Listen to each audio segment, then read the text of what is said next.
السلام عليكم ورحمة الله وبركاته. ازيكم يا ولاد، عاملين ايه؟ دلوقتي هنبدأ مع بعض في بلاك بيوتي شابتر 6.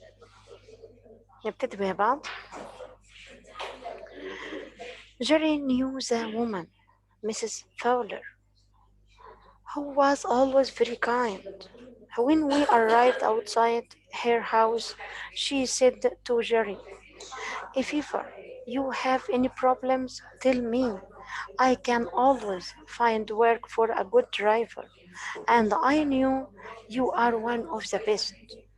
يعني بلاك بيوتي بيقول لنا لما جيري اتعرف على السيدة اللي هي اسمها ميسيس فاولر، هو قال ان هي عطوفة، كانت عطوفة جدا، وقالت لجيري ان هو لو عنده اي مشاكل او قابلته اي مشاكل بعد كده يقول لها، وان هي عندها عمل او وظيفة طبعا للسواق الجيد، وهو هي عارفة طبعا انه من احسن السواقين. Winter came and soon there was a holiday for New Year. However, there was no holiday for the taxi driver. We had a lot of work to do taking people from house to house. طبعا الشتاء جه، وطبعا كان في يوم رأس السنة أجازة، بس احنا زي ما احنا عارفين ان مفيش أجازة للتاكسي درايفر، واحنا بيبقى عندنا شغل كتير واكتر كمان، ان احنا بناخد الناس من بيت لبيت. One evening, Jerry was asked to take home a rich man from a large house in the west of London. He was asked to wait outside the house until the man was ready. ذات مساء جيري انطلب منه ان هو ياخد راجل غني من بيت كبير جدا في غرب لندن، وهو طلب منه ان هو ينتظره في الخارج لحد ما الراجل الغني ده يستعد. It was very cold and there was snow in the air. We waited for more than an hour before the man finally came outside. He didn't apologize and was angry when he had to give Jerry money for the time he waited outside in the street. This man changed our lives forever. يعني الجو كان برد جدا وهم انتظروا لأكتر من ساعة لحد ما الراجل ده خرج، ولما الراجل خرج ما اعتذرش وكان غضبان لأن جيري طلب منه فلوس أكتر للانتظار في الشارع، وإن الراجل ده كان سبب رئيسي في تغيير حياتنا للأبد. When we finally arrived home that night, I was very cold and tired, but Jerry was worse. He coughed all the time. The next day, Harry came to feed me, but I wasn't put in the carriage. The same happened for 2 more days. I knew Jerry was very ill. طبعا لما رجعنا في النهاية وصلنا البيت كنت أنا عندي برد وتعبان، ولكن كان جيري أسوأ حالة مني وكان دايما بيكح. وفي اليوم اللي بعده هاري جت أطعمتني، وفي نفس الوقت ما اتحطتش في الكارج، وفي نفس الوقت برضو قعدت لمدة يومين أو لأكتر من يومين بنفس الطريقة، وأنا كنت عارف إن جيري كان طبعا مريض. Jerry slowly recovered, but the doctor told him not to drive taxis anymore if he wanted to stay healthy. So Polly wrote to Mrs. Fowler and asked if she had any more for Jerry. A few days later, Mrs. Fowler wrote back. She wanted Jerry to work for her and the sick. يعني جيري كان بيخف ببطء أو بيتعافى ببطء، ولكن الدكتور أخبره إن هو ما يسوقش التكاسة تاني، وإن هو إن كان عايز يبقى في صحة.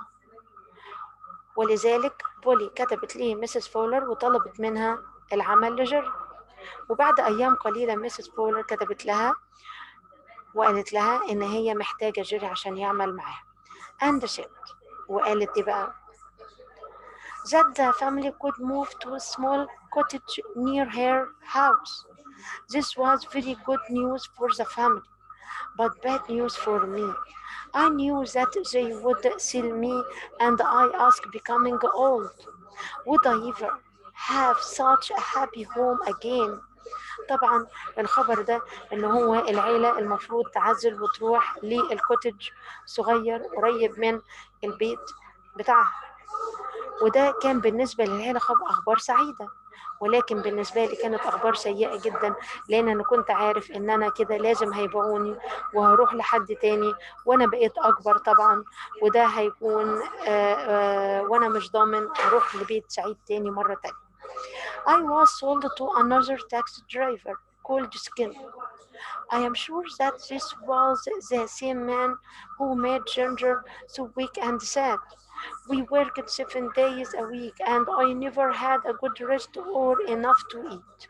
طبعا هيبقى مروحه السكينر ده هيبقى نقله تانية له، النقله السيئه جدا بالنسبه لبلاك بيوتي طبعا زي ما احنا هنشوف، لانه هو افتكر سكينر ده اللي هو اساس اللي عمل في جينجر كده وخلاها ضعيفه وحزينه، لانه بيعمل 7 ايام في الاسبوع وما بياخدش اي ريست وما بيديش اكل كفايه.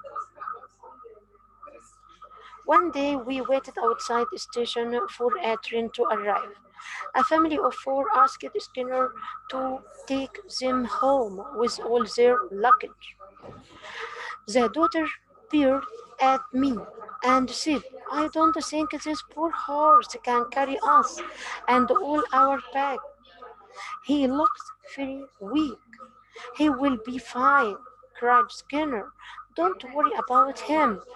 يعني في يوم احنا انتظرنا خارج محطة القطار، وفي عيلة مكونة من 4 أفراد جت باللاجج بتاعتها بالأمتعة بتاعتها، فالبنت بصت له كده يا عيني وقالت له أنا ما أعتقدش إن الهرس ده الغلبان المسكين ده هيقدر يشيل كل الشنط دي بينا. فرد سكينر وهو بيصرخ طبعا بعنف، لا هو كويس وما تقلقيش عليه خالص. I tried to pull the carriage as fast as I could, but I was weak because I was given no breakfast. I wanted to go quickly, but when we started to climb a hill, I knew that I didn't have enough energy. I thought that I couldn't breathe and suddenly fell onto the ground. I couldn't move and I was sure that I was going to die.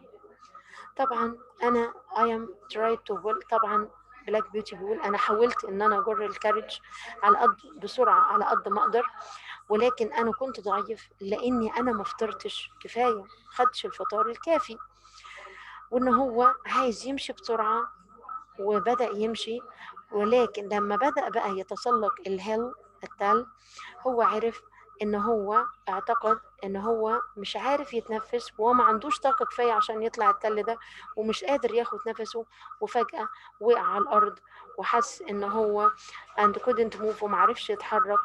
I was sure that I was going to die وكان متأكد ان هو خلاص وحاسس ان هو هيموت. After some time someone gave me water and I slowly stood up. I was taken inside and given some food. Hafid came to look at me and told Skinner that I needed good food and rest, but Skinner said that I was no good if I couldn't work. طبعا بعد وقت شخص جه اداني ميه، طبعا بلاك بيوتي اللي بيقول اداني ميه ووقفني ببطء، واخدت بعد كده واخدني بعد كده في الداخل واخدت واداني بعض الطعام.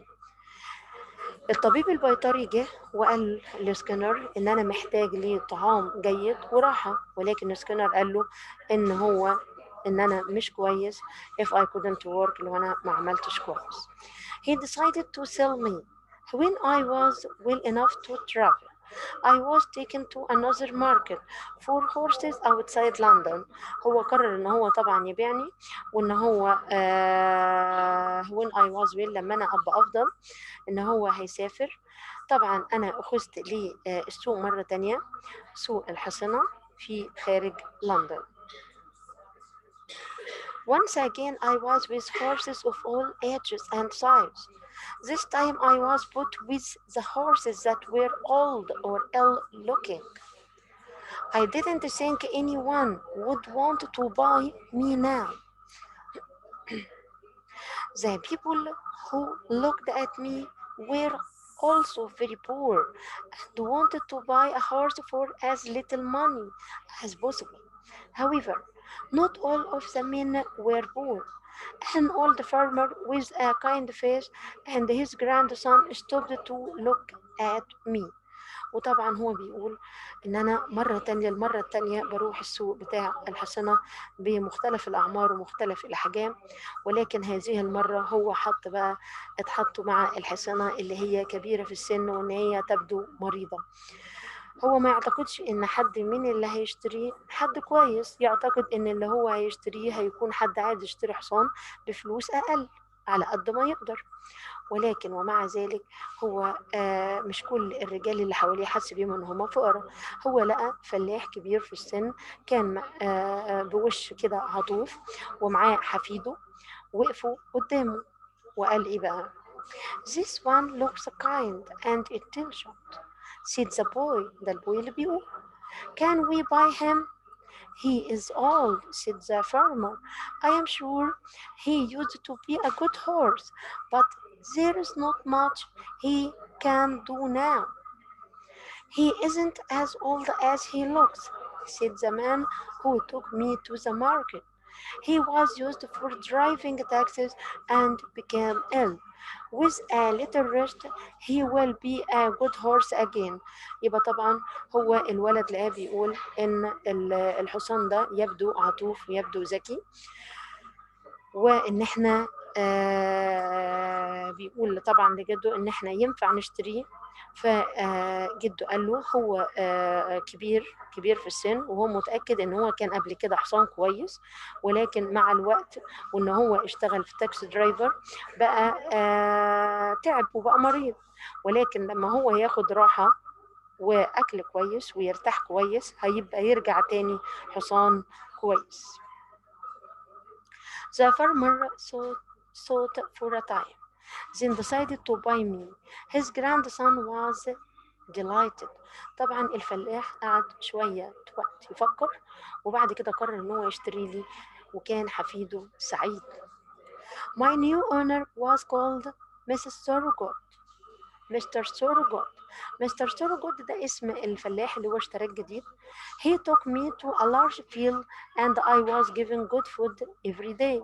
هو وداه طبعا واخده لحقل كبير وواسع واداله اكل كويس كل يوم. grandson Willie، حفيده بقى ويلي، looked after me very well. When spring came I felt strong again and they let me pull small carriage. I am pleased we bought this one, said Mr. Surrogate. He is a good horse and not old at all. طبعا مستر سورجود اخده والمكان بتاعه الحقل بتاعه كبير واداله اكل كويس، وطبعا الجراند سون حفيده ويلي برضو كان بيعتني بيه كويس. ولما جه الربيع هو شعر ان هو بقى اقوى وبقى احسن، وان هو ان هم let me pull a small carriage وخلوه يور small carriage. ومستر سورجوت قال ان هو مسرور ان هو اشتراه، ان هو ده حصان طبعا كويس جدا ومش not all at all، ان هو ابتدى تاني يستعيد قوته ويستعيد نشاطه فهو انبسط بيه. The old farmer wanted to find me a place where I could work and took me to the home of Mrs. Blomfield. She lived with her two sisters. طبعا الرجل الفلاح الكبير ده حب ان انا يلاقي لي شغل، وفضل ان هو ياخدني للسيدة اسمها بلومفيلد اللي هي بتعيش مع 2 من اخواتها. We need a new horse, she said, but this one doesn't look very well. Look at his knee. He has had a difficult bath. I am sure, said the farmer, but you won't find a better horse than this. Try him. If you don't like him, I'll take him back. In the morning, a young man came to take me to their home. He looked at me. يبقى بعد كده هي بتقول له ان احنا محتاجين اللي هي ميسيس بلومفيلد بتقول لسوروجود، بتقول له ايه؟ بتقول له احنا محتاجين حصان جديد، ولكن الحصان اللي انت جايبه ده يبدو ان هو مش كويس. بص لركبتي، اكيد كان عنده ماضي سيء. فالفلاح قال لها ان هو عارف، ولكن هو بيقول لها ان ده حصان جيد جدا وافضل حصان، وحاولي معاه وجربيه، ولو هو في اي حاجه انه انا هاخده تاني. ده مين اللي بيقول لها؟ مستر سوروجوت. وفي الصباح بقى بعد كده لقى ان في شاب جه واخده للبيت. He has a white foot and a white star on his forehead like Black Beauty. He said, "Gosh, I think it's Black Beauty. Do you remember me? I am Joe Green, the boy who made you ill." طبعا هو الشاب اللي جاي أخده بيقول له إيه ده؟ حصان له رجل بيضاء ووايت ستار ونجمة بيضاء على جبينه لايك بلاك بيوتي. طبعا الولد بيقول لنفسه بيستغرب، قال له أنا أعتقد إنه بلاك بيوتي. فراح قايل بقى لبلاك بيوتي انت فاكرني؟ انا جو جرين، انا الولد اللي خلاك تبقى مريض في يوم من الايام. I remembered the small boy, not this tall, strong man, but I know it was Joe and I was happy to see him again. I can see that not everyone has treated you well, he said, but you are a good horse. We should keep you, that is for sure. طبعا بلاك بيوتي بيقول أنا تذكرت الولد الصغير، ولكن مش الشاب القوي الطويل ده، ولكن أنا عرفت إن هو جو، وأنا كنت سعيد جدا إن أنا شفته مرة تانية. فجو جرين بيقول له أنا عارف إن أنت مش كل الناس عاملوك كويس، ولكن أنت حصان جيد وإحنا يجب إن إحنا نعتني بيك، كن متأكد إن إحنا يعني هنعتني بيك. Joe told the women that I was once Square Jordan's favorite horse, and when they took me for a driver, I knew they were pleased with me. طبعا جو جرين قال لهم، قال للسيدات يعني ان هو في يوم من الايام كان من افضل الحصانه بتاع سكوير جوردن، وان هم عندما ياخدوني فور ا درايف هو عارف ان هم هيكونوا مسرورين جدا معاه. I have lived in this happy place for a year. Joe is now very good at looking after me. My work is easy and I feel I strong and healthy again. So here my story ends. My troubles are over. طبعا أنا عشت في مكان ده سعيد جدا فور أيد لمدة سنة، وجو بقى طبعا أفضل بكتير إن هو بيعتني بيا كويس جدا، وعملي هنا كان سهل، وشعرت تاني إن أنا عندي صحة وبقيت قوي مرة تانية، ولذلك من هنا قصتي انتهت والمشاكل كلها خلصت. My troubles are over. وبكده نكون خلصنا الستوري بتاعتنا بكل الحكايات بتاعتها، ونبتدي بقى ناخد آخر أسئلة في شابتر 6. Number 1. How do you think Mrs. Fowler helped Jerry? She told him that she could find work for him. تعتقد ازاي ان ماس فاولر ساعدت جيري؟ اعتقد ان هي قالت له ان هي ممكن تلاقي له وظيفة. Why do you think holidays weren't always an easy time for taxi driver? ليه انت بتعتقد الاجازات مش دايما سهلة بالنسبة للتاكسي درايفر؟ Because they had a lot work taking people from house to house. لان هم طبعا يجب بيبقى عندهم شغل كتير في اخذ الناس من بيت لبيت. Why do you think the rich man was angry? ليه تعتقد ان الريتش مان كان غضبان؟ Because he had to pay money for the time Jerry waited outside in the street. لان هو المفروض او لازم عليه يدفع فلوس اكتر بالوقت اللي هو انتظره جيري بره. Why do you think Black Beauty wasn't put into a carriage for 3 days? Because Jerry was too ill to take him out for work. لان جيري طبعا كان مريض. Why do you think Polly write to Mrs. Fuller?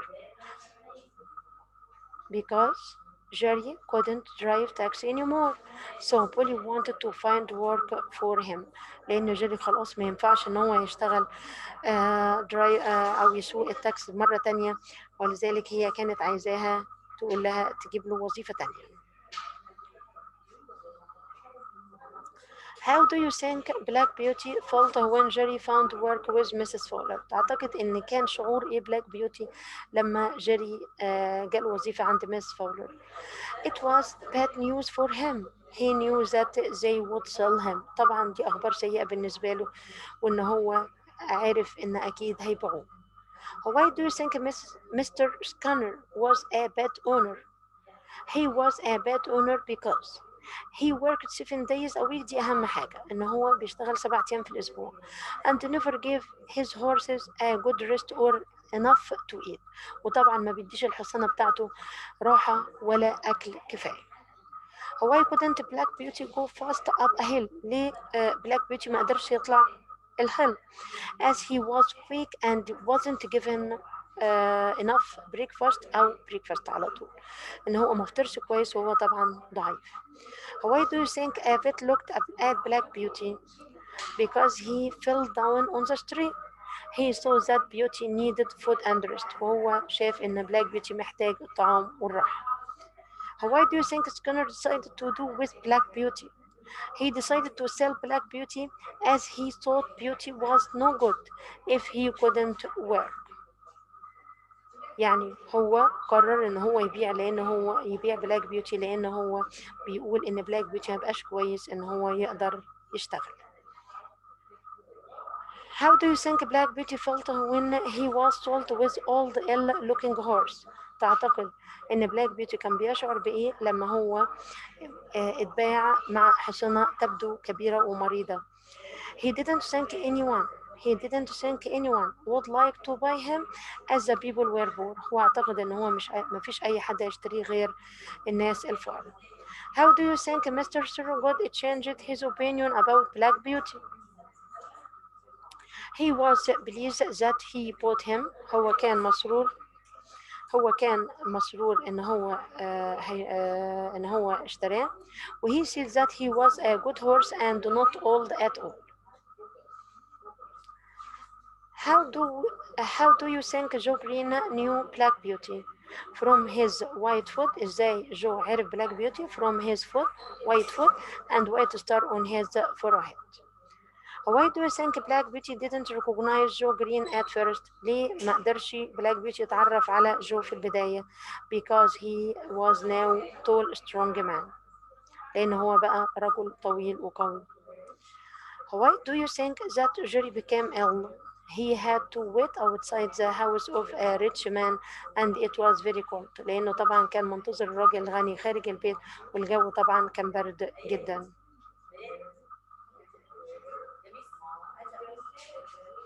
Why do you think that Skinner makes Beauty work so hard? ليه Skinner كان بيخلي Beauty يشتغل كتير؟ Perhaps he thinks that Black Beauty is strong, healthy horse and he can do hard work. هو اعتقد طبعا ان بلاك بيوتي ده حصان قوي وعنده صحة وان هو يستطيع ان يعمل بجد. Why do you think that Skinner told the girl not to worry about after she said that Black Beauty looked to carry their bags? ليه قالت ان البنت ان الحصان ان ليه هو سكانر كان قال للبنت ان هي ما تقلقش بعد ما هي قالت ان بلاك بيتش looked too weak to carry their bags، ان هو يبدو ضعيف جدا ان هو يشيل الباجز دي. I think Skinner told the girl not to worry because he didn't want to lose money، لان هو مش عايز طبعا lose money يخسر فلوس. He had to work for 7 days a week to get enough money even when his horse were weak or ill. نتنقل على 22. Why do you think Black Beauty was sold at the part of the market where the horses were old or looking? Because Black Beauty had been ill and now he looked old. لأن طبعا Black Beauty كان مريض وإن هو بقى يبدو كبير في السن. What did you learn from Black Beauty? Or what is the moral of the story? ايه هو اتعلمت ايه من Black Beauty او ايه هو المغزى او الدرس المستفاد من القصة. We should be kind and understanding toward this animal. يجب ان احنا نكون عاطفيين ومتفهمين تجاه الحصان. وكده نكون انتهينا من الستوري بتاعتنا لآخر شابتر، واتمنى تكونوا استفدتوا، واتمنى ان انتوا تكونوا بتذاكروا كويس، وان شاء الله نتقابل على خير بإذن الله. واقدر اقول لكم دلوقتي goodbye and good luck.